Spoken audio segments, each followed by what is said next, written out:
이번 주에는 징검다리 휴일이 많아서 나들이 계획하시는 분들 많을 텐데요. 여행할 때 내비게이션에 많이 의지하게 되는데 같은 목적지를 입력해도 어떤 내비게이션이냐에 따라서 추천 경로도 다르고 실제로 걸리는 시간도 차이가 많이 나는 경우 겪어보셨을 겁니다. 왜 그런지 지영철 기자가 취재했습니다. 평일 오후 티맵과 카카오내비에 서울 강남의 같은 목적지를 입력했습니다. 여의도 KBS에서 동시에 출발했는데 티맵은 올림픽대로를 따라가다 반포대교 남단에서 우회전하라고 했고 카카오내비는 현충원을 지나는 다른 길을 안내합니다. 실제 소요 시간도 처음 안내와는 달랐는데 티맵은 16분, 카카오내비는 10분이 더 걸렸습니다. 업체마다 경로 안내와 예상 시간이 다른 이유는 뭘까? 업체들은 경로 추천 공식이 거리와 예상 시간뿐 아니라 요금과 도로 너비 등 다양한 요소를 고려하기 때문이라고 말합니다.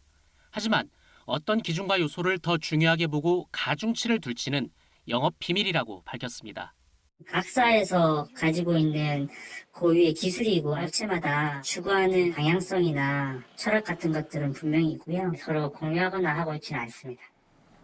간혹 더 막히는 도로로 안내한다면 예측 데이터가 부족한 상황에서 정확한 도로 상황이 실시간 반영되지 않기 때문입니다. 티맵이 지난 추석 때 농로로 안내하면서 운전자들이 5시간 가까이 불편을 겪은 것도 이 때문입니다. 모르는 길을 갈 때는 내비를 많이 사용하다 보면 내비를 따라서 경로를 선택하는 사람들이 많게 되고요. 그러면 내비에서 안내한 그 경로를 따라가게 되면 그곳에 많은 차량이 아무래도 모이게 됩니다. 전문가들은 데이터가 많이 쌓인 경로라면 내비를 따르는 게 합리적이지만 연휴와 같은 이례적 상황에서 변수가 생길 가능성은 여전하다고 말합니다. KBS 뉴스 지형철입니다. 네, 취재기자 지영철 기자와 함께 더 자세히 알아보도록 하겠습니다. 자, 이 앞서 나온 사례죠. 네. 그 추석 때 왜 그 좁은 농로로 안내를 하게 된 겁니까?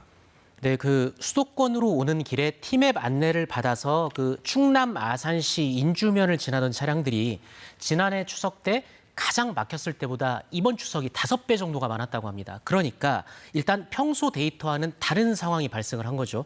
그리고 제가 그 앞서 가중치 말씀을 드렸지 않습니까? 네. 이 시간이 단축된다고 무조건 대안 경로로 가는 건 아니고요. 가중치가 컸기 때문이라는 게 업체 측의 설명입니다. 당시 저 구간의 가중치가 30분이었습니다.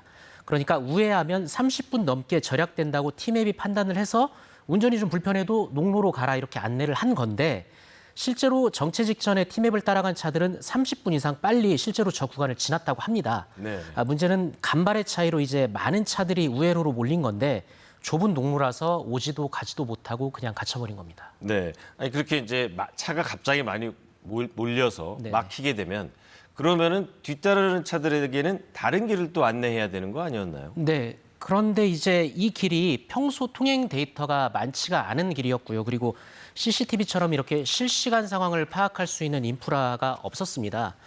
당일 티맵 이용자가 한 800만 명 정도 됐다고 하는데 이때 농로로 진입한 운전자는 시간당 한 200명 정도였습니다.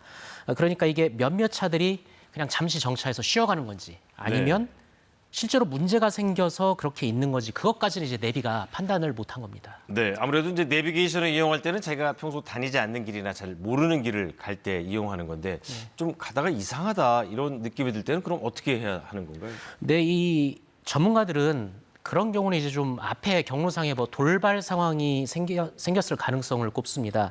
다만 이때도 내비가 제시한 경로를 그대로 믿지는 말고 한번 살펴보고 또 재난 안전 문자 또 뉴스를 확인하는 식으로 한번 대응을 해보라고 합니다. 그리고 또 산악도로 그리고 농로 이런 도로로 안내를 하면 평소에도 여기 차량이 좀 자주 통행을 했던 곳인지 살펴볼 필요가 있다고 조언을 합니다.